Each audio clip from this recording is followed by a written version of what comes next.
여러분 반갑습니다. 오늘 수요 성경 공부 오신 여러분들 환영하고요. 잠시 기도하고 공부 시작하겠습니다. 하나님 아버지, 오늘도 저희들이 하나님 말씀을 함께 나누기 위해서 모였습니다. 하나님께서 이 시간을 복되게 하시고 우리 모두가 말씀으로 새로워지는 시간이 되게 하여 주시옵소서. 예수님의 이름으로 기도하옵나이다. 아멘. 오늘은 수요 성경 공부 역대하 이제 마지막 부분 35장, 36장 그리고 에스라 1에서 3장까지 초반부를 함께 공부하도록 하겠습니다. 이 두 성경은 사실 연결되어 있어요. 그래서 역대하의 끝에 보면 고레스 왕이 이제 그 고레스 왕 때까지 이제 포로로 잡혀가 있다. 뭐 이런 말씀을 하거든요. 근데 에스라서가 그대로 이어지는 그런 장면을 볼 수가 있습니다. 그런 거 염두에 두고 이제 말씀으로 들어가 볼까요? 1절. 요시야가 예루살렘에서 여호와께 유월절을 지켜 첫째 달 14째 날에 유월절 어린 양을 잡으니라. 이제 우리가 요시야 왕이 어떻게 보면 이스라엘의 마지막 횃불, 등불 같은 사람이었어요. 이 요시야가 죽고 나서 그 이스라엘이 급속도로 이제 패망하게 됩니다. 그 요시야 왕 우리 지난번에 살펴봤지만 8살에 왕이 됐죠. 그리고 16살에 하나님께 기도하고 구하고 20살부터 종교 개혁을 단행합니다. 특별히 여러 가지 그 우상을 타파하다가 성전을 수리해야 되겠다. 성전 수리하다가 율법책을 발견하고 이거 우리가 율법책대로 살지 못했기 때문에 큰일 났구나 회개하고 그다음에 하나님과 언약을 새롭게 합니다. 그리고 나서 오늘 본문이 나오는 거죠. 이제 유월절을 지킵니다. 이스라엘 역사에 보면 유월절을 새롭게 한 사람 두 사람이에요. 한 사람은 히스기야고 그 다음에 요시야인데요. 히스기야는 사실 상황이 여러 가지로 어려워서 한 달 뒤에 유월절을 지키는데 요시야가 그 날짜, 정확한 날짜에 제대로 지킨 최초의 혹은 유일한 왕이 되는 거죠. 2절. 왕이 제사장들에게 그들의 직분을 맡기고 격려하여 여호와의 전에서 직무를 수행하게 하고 또 여호와 앞에서 구별되어 온 이스라엘을 가르치는 레위 사람에게 이르되 거룩한 궤를 이스라엘 왕 다윗의 아들 솔로몬이 건축한 전 가운데 두고 다시는 너희 어깨에 매지 말고 마땅히 너희의 하나님 여호와와 그의 백성 이스라엘을 섬길 것이라. 유월절 지키기 위해서 제사장의 직무를 먼저 정비하고 그다음에 격려합니다. 그리고 이제 레위 사람들에게는 법궤를 옮기지 말라 그래요. 성전 안에서 이제는 꺼내지 말라, 옮기지 말라. 아마 그 전에는 무슨 급한 일이 있으면 법궤를 이제 가지고 나왔다 갔다 했던 것 같아요. 4절. 너희는 이스라엘 왕 다윗의 글과 다윗의 아들 솔로몬의 글을 준행하여 너희 족속대로 반열을 따라 스스로 준비하고 너희 형제 모든 백성의 족속의 서열대로 또는 레위 족속의 서열대로 성소에 서서 스스로 성결하게 하고 유월절 어린 양을 잡아 너희 형제를 위하여 준비하되 여호와께서 모세를 통하여 전하신 말씀을 따라 행할지니라. 레위 사람들도 반열에 따라서 스스로 준비하라고 합니다. 그리고 아주 중요한 변화가 생기는데 레위 사람들에게 유월절 어린 양을 잡으라고 그래요. 이게 제사장의 임무를 이제 레위 사람들이 공유하게 되는 거거든요. 근데 사실 특별히 이 유월절 어린 양은 원래는 그 백성이 자기가 가서 잡아요. 근데 오늘 여기 성경에 보면 그 레위 사람들 보고 잡으라 그러잖아요. 아마도 히스기야 때 이제 오랫동안 유월절 안 지키다가 유월절 지키려고 했는데 그때 우리가 기억이 나시죠? 그 아직도 성결하지 않는 사람들이 유월절에 참여하잖아요. 그럼 이게 문제가 되잖아요. 그래서 그걸 방지하기 위해서 아마 성결하게 된 레위 사람들이 전문적으로 하면 어떻겠나 하고 바꾼 것 같아요. 7절. 요시야가 그 모인 모든 일을 위하여 백성들에게 자기의 소유 양떼 중에서 어린 양과 어린 염소 3만 마리와 수소 3천 마리를 내어 유월절 제물로 주매 방백들도 즐거이 희생을 드려 백성과 제사장과 레위 사람들에게 주었고 하나님의 전을 주장하는 자 hil기야와 스가랴와 여히엘은 제사장들에게 양 2,600마리와 수소 300마리를 유월절 제물로 주었고 또 레위 사람들의 우두머리들 곧 고나냐와 그의 형제 스마야와 느다넬과 또 하사벼하와 여이엘과 요사밧은 양 5,000마리와 수소 500마리를 레위 사람들에게 유월절 제물로 주었더라. 이제 왕으로부터 해서 백성의 지도자들이 유월절 제사를 드려야 되니까 그 재물들을 막 드렸다 이렇게 기록하고 있죠. 10절 이와 같이 섬길 일이 구비되매 왕의 명령을 따라 제사장들은 그들의 처소에 서고 레위 사람들은 그들의 반열대로 서고 유월절 양을 잡으니 제사장들은 그들의 손에서 피를 받아 뿌리고 또 레위 사람들은 잡은 짐승의 가죽을 벗기고 그 번제물을 옮겨 족속에 서열되는 모든 백성에게 나누어 모세의 책에 기록된 대로 여호와께 드리게 하고 소도 그와 같이 하고 이제 업무를 나눠서 함께 협업합니다. 근데 이 모든 일의 기준은 뭐냐? 하나님의 말씀대로 했다는 거예요. 13절 이에 규례대로 유월절 양을 불에 굽고 그 나머지 성물들은 솥과 가마와 냄비에 삶아 모든 백성에게 속히 분배하고 그 후에 자기와 제사장들을 위하여 준비하니 이는 아론의 자손 제사장들이 번제와 기름을 저녁까지 드림으로 레위 사람들이 자기와 아론의 자손 제사장들을 위하여 준비함이더라. 이제 여기 나머지라는 것은 제사 외에 남은 것. 이건 아마 제사를 번제를 드려보면 다 태우잖아요. 근데 나머지 이제 그 제물들, 또 음식들은 좀 무교봉과 함께 이제 먹잖아요. 화목제 같은 것도 드리고 하니까 그런 남은 음식들 그거를 나누어 줬다 백성들에게. 그리고 레위인과 제사장들도 나눠 먹었다 이렇게 나옵니다. 15절 아삽의 자손 노래하는 자들은 다윗과 아삽과 헤만과 왕의 성견자 여두둔이 명령한 대로 자기 초소에 있고 문지기들은 강문에 있고 그 직무를 떠날 것이 없었으니 이는 그의 형제 레위 사람들이 그들을 위하여 준비하였습니다. 이더라. 이와 같이 당일에 여호와를 섬길 일이 다 준비되매 요시야의 명령대로 유월절을 지키며 번제를 여호와의 제단에 드렸으며 그때 모인 이스라엘 자손이 유월절을 지키고 이어서 무교절을 7일 동안 지켰으니 자기 처소를 떠날 일이 없었다는 것은 이 찬양대는 그것만 했다는 거예요. 전문적인 일이었다는 거예요. 그리고 앞에 모든 준비가 다 돼서 드디어 유월절과 무교절을 지켰던 것이죠. 18절 선지자 사무엘 이후로 이스라엘 가운데에서 유월절을 이같이 지키지 못하였고 이스라엘 모든 왕들도 요시야가 제사장들과 레위 사람들과 모인 온 유다와 예루살렘 무리와 예루살렘 주민과 함께 지킨 것처럼 유월절을 지키지 못하였더라. 요시야가 왕의 위에 있은 지 18째 해에 이 유월절을 지켰더라. 이 유월절 지키는 게 얼마나 특별한 일이었는지를 설명해 줍니다. 사무엘 이후로 못 지켰다 그러면 다윗도 못한 거예요. 이렇게 철저하게는. 근데 요시야가 그 일을 한 거죠. 오늘 본문은 요시야 때 시행됐던 유월절에 대해서 기록합니다. 이때 유월절이 사무엘 이후에 이렇게 철저하게 유월절을 지킨 경우는 없다고 극찬을 합니다. 아마 이렇게 유월절을 지키게 된 그 동기는 율법책 발견 때문일 거예요. 이게 가장 큰 동기가 됐을 거예요. 그러나 이렇게 유월절을 지킬 수 있었던 또 다른 이유가 있어요. 그건 뭐냐면 철저한 준비와 헌신이에요. 아무리 좋은 뜻이 있어도 철저하게 준비하지 않으면 제대로 이루어지지 않아요. 아무리 철저한 준비를 했어도 헌신하는 사람이 없으면 제대로 이루어지지 않아요. 저는 이 말씀 묵상하면서 예전에 그런 얘기를 들었어요. 대충 한다는 것과 은혜롭게 한다는 것을 동일하게 생각하는 그런 경우가 있잖아요. 뭐 준비하다 보면 아이고 은혜롭게 해. 그럼 이거는 그렇게 철저하게 안 해도 돼. 이런 뜻이 됐었잖아요. 근데 여러분 대충은 절대로 은혜롭게와 동일한 언어가 아닙니다.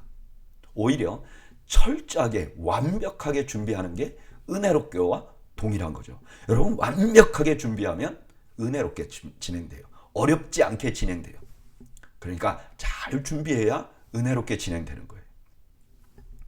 저는 특별히 우리 더웨이 교회가 교회의 여러 가지 일들을 섬기면서 철저하고 또 분명하게 헌신해서 준비해서 성도들이 그것을 은혜롭게 느끼는 그런 교회가 되기를 바랍니다. 여러분 예배 하나도 그렇잖아요. 목사가 설교를 해야 되는데 뭐 대충 준비해서 그냥 대충 한다고 생각해 보세요. 그리고 그걸 은혜롭다고 생각한다고 한번 생각해 보세요. 그건 말이 안 되잖아요. 찬양대가 음도 다 틀리면서 이거 은혜로운 거야 이렇게 한다고 생각해 보세요. 여러분 하나님께 드리는 일들, 하나님의 일은 철저하게 준비해야 됩니다. 그리고 최선을 다해서 헌신해야 됩니다. 그때 진정한 은혜가 나오는 줄로 믿습니다. 20절 이 모든 일 후 곧 요시야가 성전을 정돈하기를 마친 후에 애굽 왕 느고가 유브라데 강가에 갈그미스를 치러 올라왔으므로 요시야가 나가서 방비하였더니, 이 말은 역사적인 배경을 좀 알아야 이해할 수 있어요. 주전 612년에 아수르가 메대와 바벨론 연합군에 의해서 수도가 함락돼 버립니다. 그래서 아수르 사람들이 그동안 그 주변 사람들을 얼마나 괴롭혔어요. 근데 이제 망해버린 거죠. 그래서 일부 왕족들이 하란까지 와가지고 바벨론에 저항을 해요. 근데 애굽이 이렇게 보니까 아수르가 그동안 조금 약해져서 자기들이 살만했는데 이제 바벨론이 잘못하면 새로운 그 제국으로 등장하게 생긴 거예요. 그래서 바로가 안 되겠다. 이 바벨론하고 전투를 해서 바벨론의 길을 좀 꺾어줘야 되겠다. 그래서 갈그미스라는 곳에서 전투를 합니다. 지금 애굽은요 바벨론과 전투하기 위해서 가는 거예요. 이 상황이 그 요시야 입장에서는 조금 위협이 됐을 거예요. 마치 이런 것과 똑같잖아요. 일본이 내가 임진왜란 때 우리가 중국 치려고 하는데 너희 길 비켜달라. 길 비켜주면 결국 우리를 먹겠다는 얘기잖아요. 그러니까 유다도 그런 위험이 되긴 됐던 거죠. 근데 바로 이때 지금 사기가 춘천에 있는 이 그 애굽 군대에게 요시야가 굳이 나가서 전쟁할 필요는 사실 없었어요. 그리고 결과적으로도 애굽이 패했거든요. 그러니까 요시야가 안 나가도 됐었겠죠. 21절 누고가 요시야에게 사신을 보내어 이르되 유다 왕이여 내가 그대와 무슨 관계가 있느냐? 내가 오늘 그대를 치려는 것이 아니요 나와 더불어 싸우는 족속을 치려는 것이라. 하나님이 나에게 명령하사 속회하라 하셨은즉 하나님이 나와 함께 계시니 그대는 하나님을 거스리지 말라 그대를 멸하실까 하노라 하나. 바로는 당연히 요시야에게 전쟁에 참여하지 말라고 경고합니다. 그리고 자기 말이 하나님으로부터 나왔다 그래요. 하나님이 어떻게 하셨는지 우린 잘 몰라요. 그러나 하나님은 그 이방 왕에게도 나타나셔서 말씀하실 수 있고 또 꿈으로 계시하실 수도 있고 그렇잖아요. 그러니까 어쨌든 바로는 하나님의 뜻이라고 말합니다. 22절 요시야가 몸을 돌이켜 떠나기를 싫어하고 오히려 변장하고 그와 싸우고자 하여 하나님의 입에서 나온 누구의 말을 듣지 아니하고 무기또 골짜기에 이르러 싸울 때에 활 쏘는 자가 요시야 왕을 쏜지라. 왕이 그의 신하들에게 이르되 내가 중상을 입었으니 나를 도와 나가게 하라. 여기 무기또가 아마겟돈, 신약에서는 아마겟돈이라고 부르는 곳이죠. 전쟁을 하러 나갔는데 거기서 부상을 입고 사실 결국 죽게 되는 거죠. 24절 그 부하들이 그를 병거에서 내리게 하고 그의 버금 병거에 태워 예루살렘에 이른 후에 그가 죽으니 그의 조상들의 묘실에 장사되니라. 온 유다와 예루살렘 사람들이 요시야를 슬퍼하고 예레미야는 그를 위하여 애가를 지었으며 모든 노래하는 남자들과 여자들은 요시야를 슬피 노래하니 이스라엘의 규례가 되어 오늘까지 이르렀으며 그 가사는 애가 중에 기록되었더라. 수많은 사람이 요시야의 죽음을 슬퍼합니다. 여기 애가는 예레미야 애가는 아니에요. 그냥 애가들을 많이 지었다 하는 거죠. 26절 요시야의 남은 사적과 여호와의 율법에 기록된 대로 행한 모든 선한 일과 그의 처음부터 끝까지 행적은 이스라엘과 유다 열왕기에 기록되니라. 이 요시야의 인생을 한마디로 선했다 이렇게 평가합니다. 오늘 본문은 요시야 왕의 최후를 담고 있어요. 여러분 요시야는요 하나님께 너무 충성한 사람이에요. 그의 인생을 한마디로 뭐라 그러냐? 선한 일이 가득했다.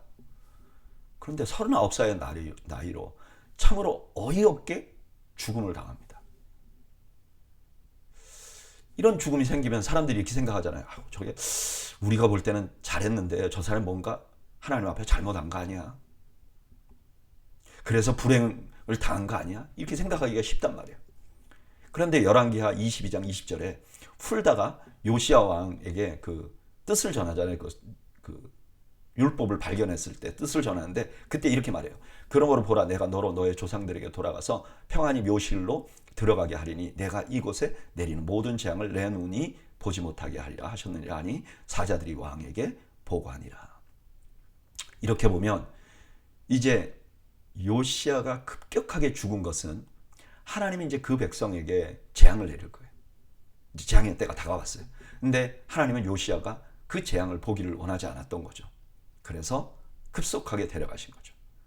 그러니까 어떻게 보면 죽는 것이 이분에게는 복이라고 말할 수도 있고 하나님의 말씀이 성취되는 것이라고도 볼 수 있는 거죠. 여러분, 우리 눈에 재앙같이 보이는 일이 있잖아요. 근데 그게 오히려 축복인 경우도 있죠. 목사님들 중에서 여러 가지 어려움이나 고난 때문에 하나님 앞에 불림을 받아서 사역하는 분들이 많이 있어요. 또 반대로 축복이라고 생각했는데 이게 재앙인 경우가 있잖아요. 돈을 많이 벌거나 막 성공해서 가정이 어려워지거나 아니면 그 성공 때문에 자기 교만해가지고 완전히 모든 것을 잃어버리는 그런 상황이 된 사람도 많잖아요. 그래서 우리는 우리에게 일어난 일을 섣부르게 판단해서는 안 됩니다. 내게 일어나는 일들, 내가 왜 이런 일이 생겼을까? 내게 왜 이 고통이 생겼을까? 하나님이 나를 덜 사랑하시는가? 그렇게 판단해서는 안 된다는 거예요. 우리는 우리에게 일어나는 일을 하나님을 신뢰함으로 그걸 볼 수 있어야 된다는 거예요. 로마서 8장 28절처럼 우리가 알거니와 하나님을 사랑하는 자, 곧 그 뜻대로 부르심을 입은 자들에게는 모든 것이 합력하여 선을 이루느니라. 아멘. 지금 내가 이해할 수 없지만 이것이 결국 나와 내 주변의 사람들에게 선이 될 것이다. 이런 신뢰감을 가지고 내게 일어나는 일을 지금 내가 판단하기보다는 하나님을 신뢰하는 믿음으로 나의 삶을 바라볼 수 있는 지혜를 여러분들이 갖기를 주님의 이름으로 축원합니다. 36장 이제 마지막이죠. 유다가 망하는 장면을 보여주는 거예요. 1절 그 땅의 백성이 요시아의 아들 여호아하스를 세워 그의 아버지를 대신하여 예루살렘에서 왕을 삼으니 여호아하스가 왕위에 오를 때 나이가 23세더라. 그가 예루살렘에서 다스린 지 석 달에. 요아스 다음에 여호아하스가 왕이 되는데요. 3개월 만에 이제 왕위에서 물러나게 됩니다. 왜 그런가? 3절 애굽 왕이 예루살렘에서 그의 왕위를 패하고 또 그 나라에 은 100달란트와 금 1달란트를 벌금으로 내게 하며 애굽 왕 느고가 또 그의 형제 엘리야김을 세워 유다와 예루살렘 왕으로 삼고 그의 이름을 고쳐 여호야김이라 하고 그의 형제 여호아하스를 애굽으로 잡아갔더라. 애굽이 왔어요. 그 전에 요시야를 죽인 그 애굽이잖아요. 그러니까 기세가 등등했죠. 그래서 자기 말 잘 안 들을 것 같은 아들이 왕이 됐다니까 패해버립니다. 그리고 엄청난 배상금을 요구하고 그 다음에 그 여호아하스의 형이었던 엘리야김을 왕으로 임명합니다. 여러분 보면 애굽이 자기 마음대로 할 수 있었던 거죠. 왕도 세우고 이름도 바꾸고. 5절 여호야김이 왕위에 오를 때 나이가 25세라 예루살렘에서 11년 동안 다스리며 그의 하나님 여호와 보시기에 악을 행하였더라. 바벨론 왕 느부갓네살이 올라와서 그를 치고 그를 쇠사슬로 결박하여 바벨론으로 잡아가고. 여호야김은 11년 동안이나 다스렸어요. 근데 악을 행했어요. 이게 평가예요. 그 악 중에 뭐가 있느냐? 예레미야서 26장에 보면 예루살렘이 멸망할 것이라고 말한 우리야 선지자를 죽인 거예요. 그리고 바벨론으로 포로로 잡혀갑니다. 사실 이때 여호야김 이때 나라가 망한 거예요. 왕이 포로로 잡혀갔잖아요. 그러니까 끝난 거예요 이미. 그래서 70년 바벨론 포로 후에 70년 만에 귀환했다 할 때 70년이 여기서부터 시작되는 거죠. 7절 느부갓네살이 또 여호와의 전 기구들을 바벨론으로 가져다가 바벨론에 있는 자기 신당에 두었더라. 여호야김의 남은 사적과 그가 행한 모든 가증한 일과 그에게 발견된 악행이 이스라엘과 유다 열왕기에 기록되니라. 그의 아들 여호야긴이 대신하여 왕이 되니라.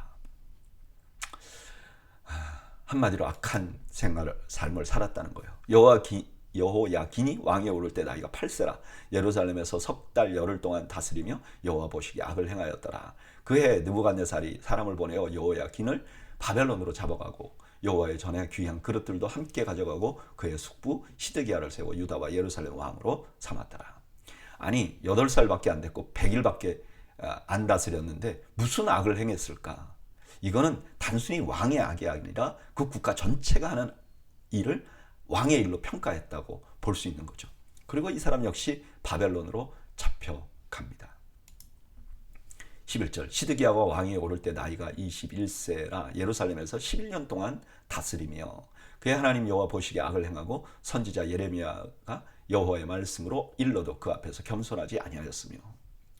이 시드기야가 마지막 왕인데 11년 동안 다스렸어요. 그 다스리긴 했지만 이 사람의 왕위는 거의 있는 동 없는 동 한 거죠. 그냥 꼭두각시죠. 근데 그러면서도 예레미야의 말을 듣지 않습니다.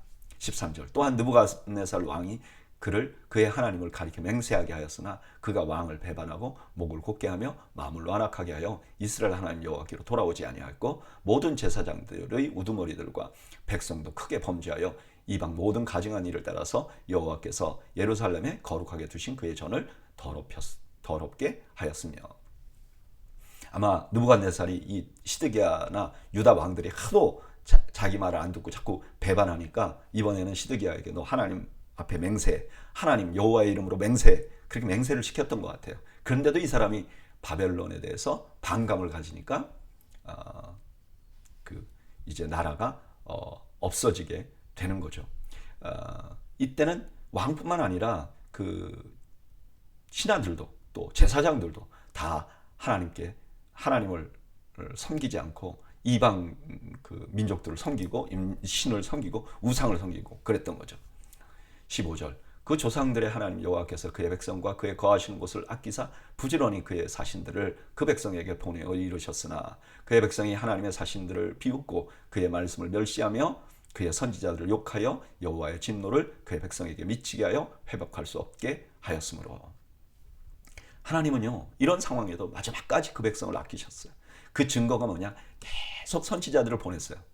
그런데 그 백성은 선지자들을 멸시하고 비웃었어요.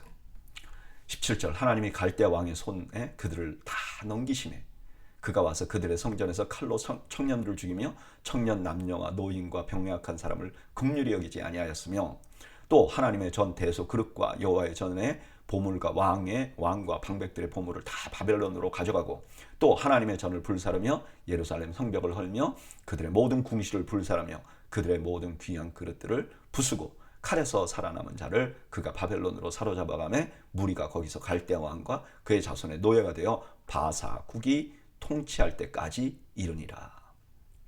결국 바벨론이 와서 나라를 완전히 망하게 해버린 거예요. 모두 다 끌고 가고 그 주변에 아주 다른 성경에 보면 아주 좀 비천한 사람들만 남겨놓습니다. 그리고 성전에 있는 그리고 왕궁에 있는 모든 보물을 가지고 가고 포로로 잡혀서 바사 왕국이 통치할 때까지 바벨론이 멸망할 때까지 거기서 포로 생활을 하게 된 거죠. 21절 이에 토지가 황폐하여 땅이 안식년을 누림같이 안식하여 70년을 지냈으니 여호와께서 예레미야의 입으로 하신 말씀이 이루어졌더라. 토지가 안식년을 맞은 것처럼 쉬었다는 거예요. 이스라엘 백성들이 안식년을 지키면서 하나님 앞에 하나님의 율법을 지켜야 되는데 안식년 안 하고 막 계속 일했던 거죠. 계속 농사를 졌던 거죠. 땅을 쉬게 해야 되는데 그랬더니 하나님께서 강제로 70년을 쉬게 만들었다는 거예요. 예레미야가 예언한 대로 70년이 지나게 됩니다. 22절 바사의 고레스 왕 원년에 여호와께서 예레미야의 입으로 하신 말씀을 이루려고 여호와께서 바사 왕 고레스 왕의 마음을 감동시키며 그가 온 나라에 공포도 하고 조소도 내려 이르되 바사 왕 고레스가 이같이 말하노니 하늘의 신 여호와께서 세상 만국을 내게 주셨고 나에게 명령하여 유다 예루살렘에 성전을 건축하라 하셨나니 너희 중에 그의 백성된 자는 다 올라갈지어다 너희 하나님 여호와께서 함께 하시기를 원하노라 하였더라. 이제 고레스가 칙령을 내려서 유다 백성들이 다시 돌아오게 됐다. 그래서 역대하서의 처음 읽는 백성들은 어떤 사람들이냐, 사람들은 어떤 사람들이냐 할 때 이 포로에서 돌아온 사람들이라고 우리가 알 수 있는, 생각하는 이유가 여기 있는 거죠. 이게 포로 귀환까지를 다 기록해 놨으니까 이 이후에 성경이 기록됐다고 우리가 알게 되는 거죠. 그런데 여기서 고레스가 칙령을 내린 것도 하나님께서 감동한 일이다. 이 말씀과 뒤에 에스라서가 비슷해서 역대하서를 에스라가 쓴 거 아닌가 이렇게 생각하는 사람들도 굉장히 많습니다. 오늘 본문은 남유다가 급속히 멸망하는 과정을 간략하게 보여줍니다. 하나님의 경고는요 결코 헛공시 아닙니다. 시간이 때가 되니까 하나님께서 그대로 이루셨어요. 그래서 유다는 바벨론에게 망하게 됩니다. 그런데 이런 과정에서 성경은 두 가지를 우리에게 알려줘요. 첫째는 뭐냐? 심판이 임박한 마지막 순간까지 하나님께서는 선지자들을 보냅니다. 그리고 끝까지 돌아오기를 촉구하셨어요. 그리고 또 하나, 유다가 완전히 망했잖아요. 그런데 하나님의 말씀은 그대로 살아있어요. 예레미야를 통해서 주신 하나님 말씀, 그건 여전히 있어요. 그래서 때가 되면 하나님께서 고레스를 동원한 것이죠. 이것은 하나님이 여전히 세상을 통치하고 있다는 것을 보여줍니다. 여러분, 우리가 세상이 무너져도 두 가지는 여전히 있다는 것을 이 본문을 통해서 알 수 있어요. 첫째가 뭐죠? 하나님의 사랑이에요.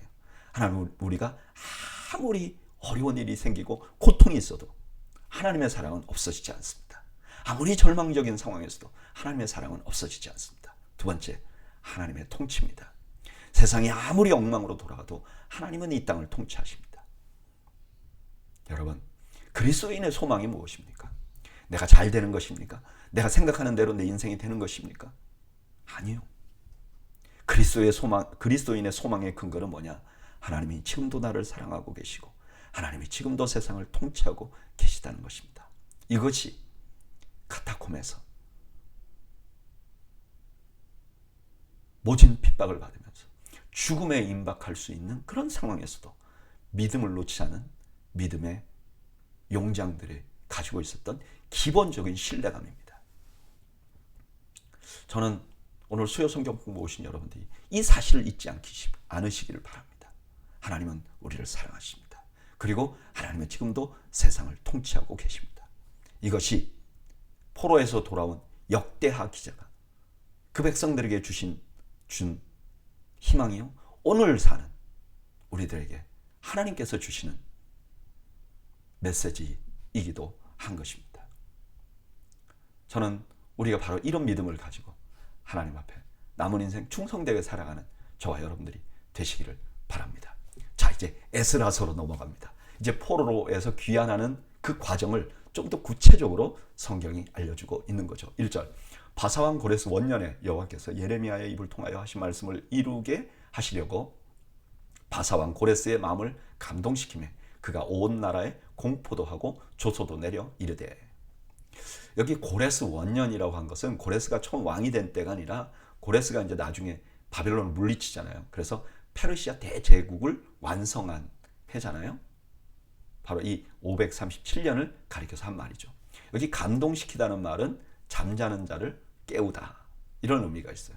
그러니까 잠자는 고레스를 깨우다, 또한 잠자는 역사를 깨우다. 이제 70년 동안 아무도 일어나지 않았으니까 이제 역사가 그냥 잠자는 것 같잖아요. 근데 하나님이 깨우신 거죠. 사실 1절 말씀은 포로 귀환이 전적으로 하나님의 작품이라는 것을 강조해 줍니다. 2절, 바사왕 고레스는 말하노니 하늘의 하나님 여호와께서 세상 모든 나라를 내게 주셨고 나에게 명령하사 유다 예루살렘에 성전을 건축하라 하셨나니. 하나님인 고레스가 유다 백성들을 보내면서 하나님이 자기에게 말했다. 역시 아까 애굽왕 바로에게 한 것처럼 뭐 꿈이나 여러 가지로 알려주셨을 수도 있죠. 근데 또 하나, 이 페르시아 제국은요 굉장히 뛰어난 제국입니다. 그래서 그 자기가 정복하는 나라들의 정보를 굉장히 많이 가지고 있었어요. 근데 아마 이 고레스 왕이 지금부터 한 200년 전에, 자기가 나타나기 200년 전에 이사야가 예언을 했는데 그 예언 중에 자기 이름이 있었다는 것을 알게 되었을 걸 가능성이 있어요. 이사야서 44장에 보면 고레스에 대하여 이르기를 내 목자라 그가 나의 모든 기쁨을 성취하리라 하며 예루살렘에 대하여는 이르기를 중건되리라 하며 성전에 대하여는 내 기초가 놓여지리라 하는 자니라. 이걸 보고 내가 이렇게 해야 될 것이다, 그런 걸 알았을지도 모릅니다. 3절, 이스라엘의 하나님은 참신이시라. 너희 중에 그의 백성된 자는 다 유다 예루살렘으로 올라가서 이스라엘의 하나님 여호와의 성전을 건축하라. 그는 예루살렘에 계신 하나님이시라. 그 남아있는 백성이 어느 곳에 머물러 살든지 그곳 사람들이 마땅히 은과 금과 그 밖의 물건과 짐승으로 도와주고 그 외에도 예루살렘에 세울 하나님의 성전을 위하여 예물을 기쁘게 드릴지니라 하였더라. 이제 고레스가 말하는 거죠. 하나님의 백성된 자는 예루살렘으로 올라가라. 그리고 올라갈 때 여기 남아있는 사람들, 올라갈 때 여기 있었던 사람들에게 올라가려고 하면 주변 백성들이 그들을 좀 도와라. 그래서 가서 성전을 잘 건축할 수 있도록 도와라, 그렇게 말했죠. 5절, 이에 유다와 베냐민 족장들과 제사장들과 레위 사람들과 그 마음이 하나님께 감동을 받고 올라가서 예루살렘에 성전을 건축하고자 하는 자가 다 일어나니 그 사면 사람들이 은그릇과 금과 그 물품들과 짐승과 보물로 돕고 그 외에도 예물을 기쁘게 드렸더라. 자, 고레스가 이렇게 가라고 했는데 다 간 건 아니에요. 뭐 한 200만 명 됐다고 하죠. 다 간 건 아니에요. 나중에 이제 2장에 보면 몇 명이 갔는지 숫자가 나옵니다. 그럴 것 같아요. 이미 70년 동안 자리 잡고 있었는데 가기가 어렵겠죠. 우리도 지금 여기 이민 생활하는데 한꺼번에 간다는 거 쉬운 일이 아닐 것입니다. 고레스가 말한 대로 그러나 이것이 하나님의 뜻이라고 생각한 사람들이 올라갔어요. 그리고 왕의 명령대로 그들이 여러 가지 선물을 받고 올라갑니다. 7절 고레스 왕이 또 여호와의 성전 그릇을 꺼내니 옛적에 느부갓네살이 예루살렘에서 옮겨다가 자기 신들의 신당에 두었던 것이라. 바사왕 고레스가 창고직이 미드르닷에게 명령하여 그 그릇들을 꺼내어 세어 유다 총독 세스바살에게 넘겨주니 예전에 느부갓네살이 탈취해왔던 성전의 그릇들을 돌려줬다. 9절 그 수는 금 접시가 30개요 은 접시가 1000개요 칼이 29개요 금 대접이 30개요 그보다 못한 은 대접이 410개요 그 밖에 그릇이 1000개이니 금, 은 그릇이 모두 5400개라. 사로잡힌 자를 바벨론에서 예루살렘으로 데려갈 때 세스바살이 그 그릇들을 다 가지고 갔더라. 여기 앞에 그릇들을 다 세보면 2499개예요. 근데 마지막에 5,400개라고 그러잖아요. 그러니까 야 이거 숫자가 틀렸네 이런 사람들이 많아요. 그게 아니고요. 앞에는 귀한 그릇들을 셌고 나머지 그릇을 다 합쳐보니까 5,400개다 이렇게 말한 거죠. 오늘 본문은요 1차 포로 귀환에 대한 말씀이에요. 유다는 바벨론으로 포로로 잡혀오기 시작한 날부터 70년이나 지금 포로 생활을 했어요. 근데 그 포로 생활하는 동안 아무 일도 일어나지 않았어요. 그냥 포로였어요. 그런데 70년이 되니까 바벨론이 망해버려요. 이거 사람들 예상하지 못했던 일입니다. 페르시아가 등장을 한 거예요. 페르시아는 바벨론을 멸망시키고 나서 그동안 바벨론 제국이 했던 많은 제도를 바꿉니다. 그 중에 제일 큰 것이 뭐냐? 포로로 잡아왔던 사람들을 각기 자기 나라로 돌려보내요.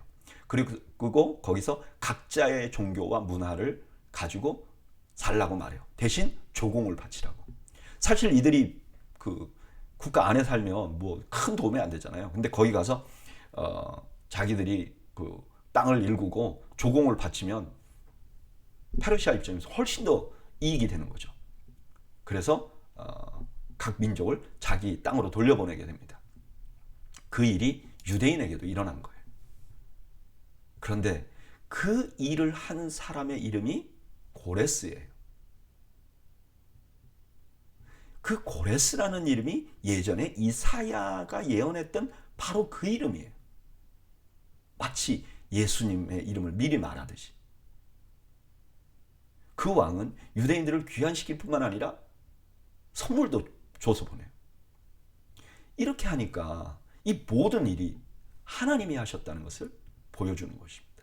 정치가들은 새로운 제국이 새로운 정책을 마련해서 그 정책의 혜택을 보는 거야 이렇게 보는데 에스라와 포로에서 귀환된 사람들은 이사야 말씀 때문에 이게 사람이 한 일이 아니라는 걸 보여줘요.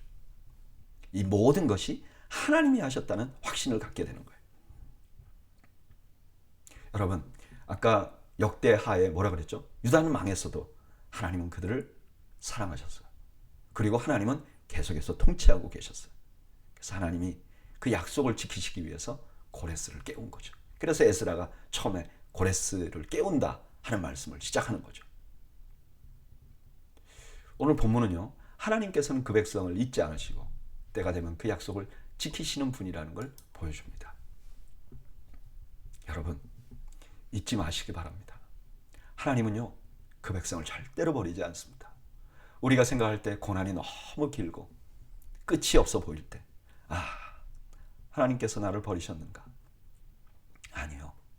하나님은 우리를 잊지 않으십니다. 한순간도 잊지 않으십니다. 그리고 하나님의 때가 되면 다시 일으키실 것입니다. 그분이 바로 우리 하나님이신 것입니다.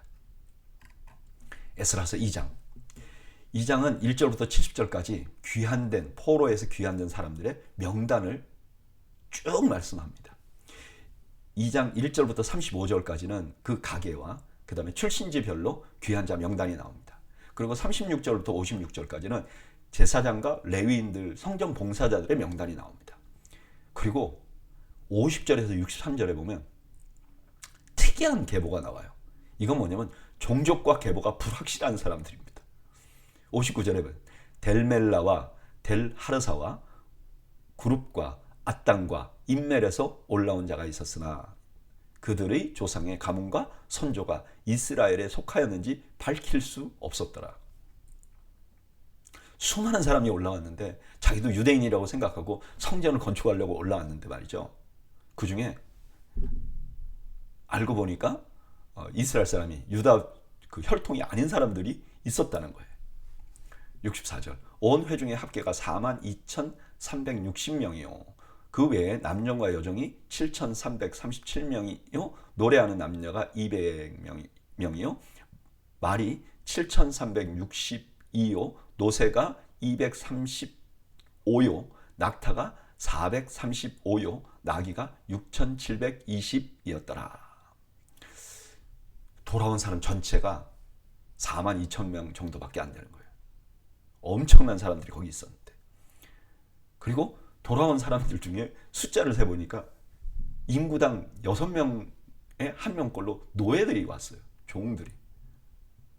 그리고 수많은 물질도 함께 가지고 옵니다. 68절 어떤 족장들이 예루살렘에 있는 여호와의 성전터에 이르러 하나님의 전을 그곳에 다시 건축하려고 예물을 기쁘게 드리되 힘 잘하는 대로 공사하는 금고에 드리니 금이 6만 1,000다리기요 은이 5천만에요 제사장의 옷이 100벌이었더라. 이에 제사장들과 레위 사람들과 백성 및 노래하는 자들과 문지기들과 느다님 사람들이 각자의 성읍에 살았고 이스라엘 무리도 각자 성읍에 살았더라. 귀중한 이제 귀환한 사람들이요. 귀환하자마자 제일 먼저 뭐였냐? 성전 건축하기로 해서 예물을 드립니다. 대단하죠. 물론 성전 건축하라고 보냈어요. 이 사람들. 그런데 오자마자 예물을 드리는 거죠. 대단합니다. 오늘 본문은 귀한 자들의 명단이 나와요. 이들은 모두가 하나님의 전만을 사모해서 바벨론에 있는 터전을 버리고 온 사람들입니다. 근데 그 중에는요, 조상을 분명히 알 수 없는 사람들도 와요. 이게 너무너무 감동적이죠. 이들은 자기가 유대인인지 아닌지도 모르는데 하나 분명한 게 있어요. 뭐냐면 자기들도 성전을 재건하는데 동참하기를 원한다는 거예요. 이들이 하나님의 백성이 된 것입니다. 여러분, 하나님의 백성은요, 아버지가 하나님의 백성, 어머니가 하나님의 백성, 그게 아니에요. 하나님의 성전을 재건하고자 하는 마음이 있으면 그도 하나님의 성전을 재건하는 무리 가운데 하나가 될 수 있는 것이죠. 또 하나 감동적인 것은 돌아오자마자 헌신했다는 거예요. 여러분, 긴 포로 생활을 해서 돌아왔어요. 자신들의 삶을 위해서 물질이 얼마나 필요했을 것입니까? 그런데 그들은 먼저 하나님의 성전을 위해서 헌물을 냅니다. 이러한 헌신이 성전을 건축하게 하는 거예요. 저는 이 말씀 묵상하면서 이상하게 광야에서 보리떡 5개와 물고기 2마리를 내어놓은 어린 아이가 생각이 납니다. 주님은요, 그 보리떡 5개와 또 그 어린아이의 헌신 필요 없어요. 그냥 하늘에서 만나 내리시면 되잖아요. 그럴 수 있는 분이잖아요. 근데 하나님은 헌신된 사람의 헌신을 통해서 자신의 역사를 이루시는 거죠. 여러분, 지금 하나님께서 예루살렘의 성전을 재건하기를 원하세요. 그런데 그 일을 그의 백성들이 하기를 원하는 거예요. 그래서 그의 백성들을 포로에서 돌아오게 한 거죠. 5만 명이 헌신한 거예요. 그리고 온 사람들이 그냥 와서 오기만 한 것이 아니라 그들이 헌신함으로 이 일이 일어나는 거죠. 결국 하나님 나라의 일은 사람과 그들의 헌신에 의해서 일어납니다. 저는 이 시대에 우리가 기도해야 될 것 중에 하나가 하나님의 사람들을 일으켜 주옵소서. 지금 교회나 특별히 한국에서는 교회나 하나님의 말씀이 정말 그 땅에 떨어져 밟히고 있어요. 믿지 않는 사람들에게 교회와 하나님의 사람들이 우습게 보이고 있어요. 이걸 극복하는 방법은요, 하나님의 사람들이 일어나는 것입니다. 하나님의 말씀대로 살아가려고 몸부림치는 사람들, 손해를 무릅쓰고 하나님을 위해서 살려고 하는 사람들이 일어나야 합니다. 그리고 그들의 헌신이 있어야 합니다. 그래야 하나님의 영광이 새롭게 일어날 수 있는 거죠. 저는 우리 더웨이 교회에도 똑같은 역사가 일어나기를 바랍니다. 하나님께서 하나님의 백성들을 보내주시고 그들의 헌신을 통해서 우리가 꿈꾸는 교회, 하나님의 말씀이, 하나님의 원리가, 십자가의 원리가 옳다는 것을 보여줄 수 있는 교회, 그것이 실제로 시행된다는 것을 보여줄 수 있는 교회, 저는 하나님의 사람들과 그들의 헌신을 통해서 이것이 이루어질 수 있다고 믿습니다. 그래서 저는 기도합니다. 하나님의 사람들을 일으켜 주옵소서. 그들의 헌신을 통해서 하나님이 정말 살아계시고 하나님의 말씀하신 십자가의 원리가 정말 시행되고 진정으로 이 땅에서 승리하는 방법임을 보여주는 교회가 되게 해 주옵소서. 여러분 함께 기도해 주시기 바랍니다. 3장 1절 이스라엘 자손이 각자 성읍에 살았더니 일곱째 달에 이르러 일제히 예루살렘에 모인지라. 포로에서 돌아온 사람들이 이제 각자 성읍에 살았어요. 근데 7월에 예루살렘에 모였어. 이유는 뭐냐? 초막절을 지키기 위해서. 2절 요사닥의 아들 예수아와 그의 형제 제사장과 스알디엘의 아들 스룹바벨과 그의 형제들이 다 일어나 이스라엘 하나님의 제단을 만들고 하나님의 사람 모세의 율법에 기록한 대로 번제를 그 위에 드리려 할세 무리가 모든 백성을 두려워하여 제단을 그 터에 세우고 그 위에서 아침 저녁으로 여호와께 번제를 드리며. 이제 초막절을 지키려 모이면 제사를 드려야 되잖아요. 그러니까 먼저 제단을 먼저 만들어요. 이분들이 그 번제를 해야 되니까 제단을 만들어요. 근데 그 제단을 만들 때 3절에 보면 무리가 모든 나라 백성을 두려워하여 제단을 만들었다 그러는데 아마 정확한 미닝은 이걸 거예요. 무리가 열국을 두려워하였지만 모든 백성들이 저것들 뭐 하는 거야? 라고 하는 상황이었지만 그럼에도 불구하고 제단을 만들었다는 거예요. 왜요?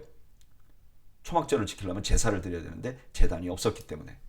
4절 기록된 규례대로 초막절을 지켜 번제를 매일 수대로 날마다 드리고 그 후에 항상 드리는 번제와 초하루와 여호와의 모든 거룩한 절기의 번제와 사람이 여호와께 기뻐하게 드리는 예물을 드리되 일곱째 달 초하루부터 비로소 여호와께 번제를 드렸으나 그때 여호와의 성전 지대는 미처 놓지 못한지라.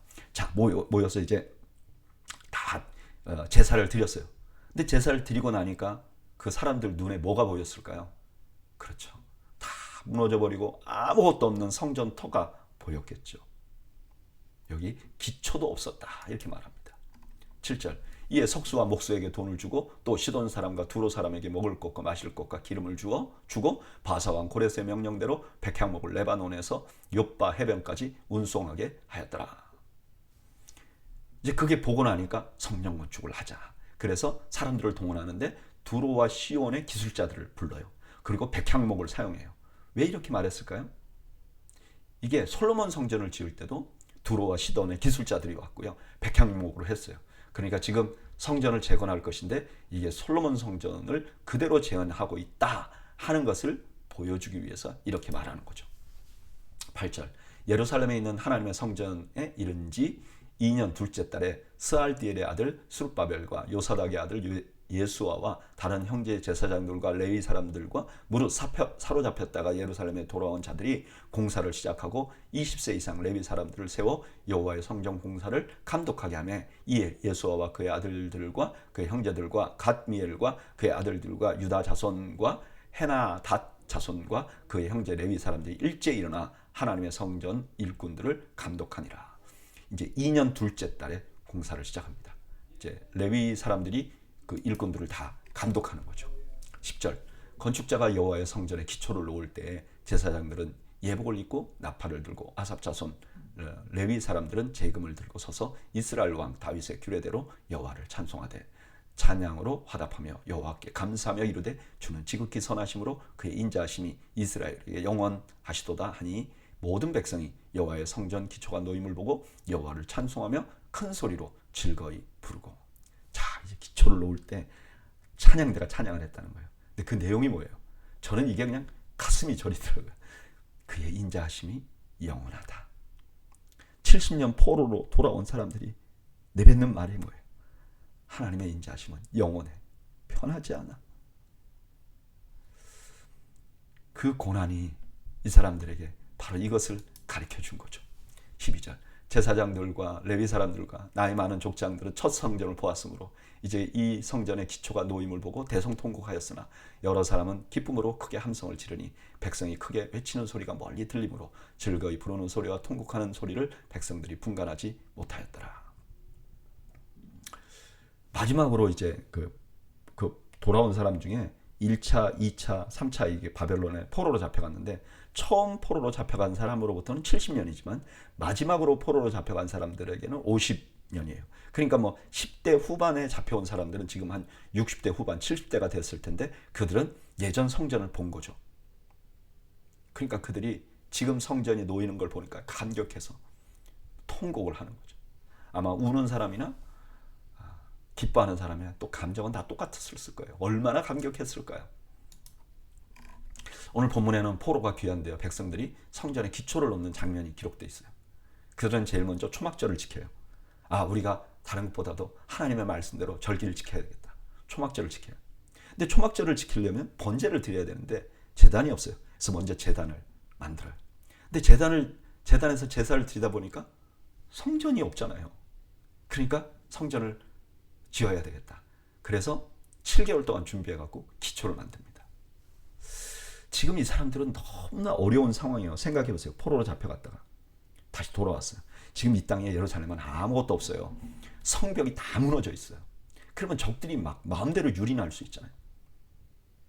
그런데 이들이 성전을 짓는 모습을 보면 정말 최선을 다해요.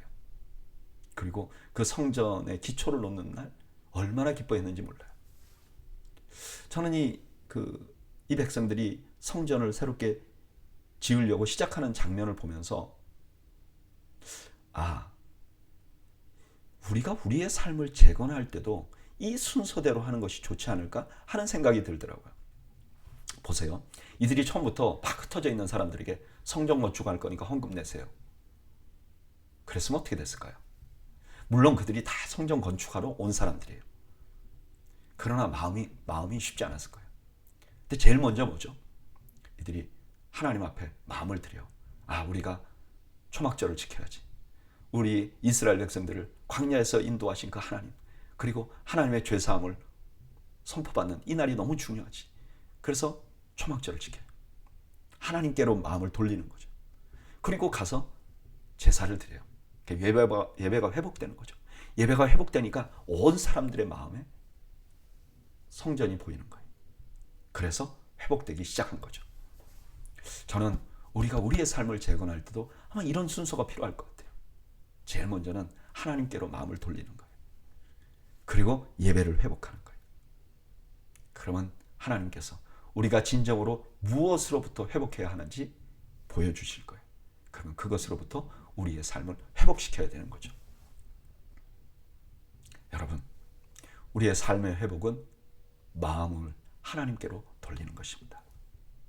우리가 어떤 상황이 돼도 내가 하나님 앞으로 올바로 살아야 되겠다. 그러면 제일 먼저 마음을 돌리는 거예요. 그리고 두 번째로는 예배가 돌려져야 됩니다. 예배가 감격스러워야 하는 거죠. 예배가 올바로 드려져야 되는 거죠. 그리고 나면 하나님께서 나의 삶에 회복해야 될 부분들을 하나님께서 회복하게 하실 것입니다. 그리고 무엇을 회복해야 하는지를 보여주실 것입니다. 오늘 수요 성경 공부 나오신 여러분들 가운데 내가 뭔가 간절히 회복돼야 될 것이 있다 하면 제일 먼저 마음을 하나님께 돌리고 예배로부터 시작하는 지혜를 소유하시기를 주님의 이름으로 축원합니다. 감사합니다. 기도하겠습니다. 하나님 아버지, 오늘 저희가 남유다가 망하는 장면서부터 포로에서 귀환되는 장면을 함께 살펴봤습니다. 이 모든 것의 중심에 하나님의 계심을 감사합니다. 하나님, 우리가 하나님을 신뢰하고 우리 남은 인생을 살게 하시고 우리가 어려움과 절망 가운데서도 제일 먼저 우리 마음을 하나님께로 돌리고 예배를 회복함으로 진정한 하나님의 회복을 경험하는 저희 모두가 될 수 있도록 은혜를 베풀어 주시옵소서. 예수님의 이름으로 기도하옵나이다. 아멘. 이상으로 오늘 수요 성경 공부를 모두 마쳤습니다. 여러분들 가정에 오늘 저녁에 하나님께서 주시는, 우리 주님께서 주시는 평강이 가득하시기를 주님의 이름으로 축원합니다. 감사합니다.